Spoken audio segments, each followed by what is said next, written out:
Welcome to the wonderful world of reading. In this I Can Read story, Dixie, you will be going on a fun adventure. Are you ready to read? Here we go! Dixie is Emma's puppy. Every day, Dixie waits for Emma to come home from school. Dixie and Emma eat snacks. They play games. Everywhere Emma goes, Dixie goes too. One day, Emma came home and said, "Dixie, I am too excited to do anything. My class is putting on a play. It's The Wizard of Oz, and I want to be Dorothy." Dixie did not understand, but if Emma was excited, so was Dixie. Dixie yipped. She yapped. She grabbed the papers from Emma's hand. "I need those papers," said Emma. "They have the lines for my part. Now be quiet, Dixie." All day long, Emma read her lines. Dixie tried to be good. She sat by Emma, quiet as can be. She did not yip or yap or grab. It was hard. "There's no place like home," Emma read out loud. Then she put down the papers. "Woof!" Dixie barked. Maybe it was time to play. But Emma frowned at Dixie. "I want to be Dorothy so badly," she said. "What if I don't get the part?" The next day, Dixie waited for Emma. "Look!" Emma ran to Dixie. She held up ruby slippers. "I got the part. I'm Dorothy," said Emma.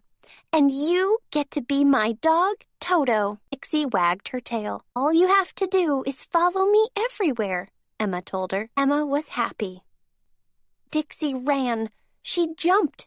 Dixie could not sit still for one more minute. Dixie leaped in the air. Crash! Dixie tipped over games. She knocked down books. "Dixie, stop!" Emma shouted. "I still have to study. The play is in 3 days." Each day that week, Emma studied in her room. Each day, Dixie tried to play, but Emma always said, "No, Dixie." What could Dixie do? She pulled out clothes. She chewed and chomped. "Dixie," Emma shouted, "this is a mess and I need quiet. The play is tomorrow." "What if I forget my lines?" Emma whispered. "What if I mess up?" She turned her back to Dixie and picked up the papers to study. Not again. It was too much. Dixie had to do something. She grabbed a ruby slipper and ran out of the room. "Dixie!" Emma shouted. "Bring that back!" But Dixie didn't. She hid the shoe. Then Dixie hid too. Emma looked and looked. She couldn't find the slipper anywhere. At last, she got ready for bed. Emma was too upset to go to sleep. "The play will be awful," she sobbed. "I don't have my shoe. I don't have my dog, and I know I will forget my lines." Dixie crept closer. Emma was upset. Dixie had to do something. Woof!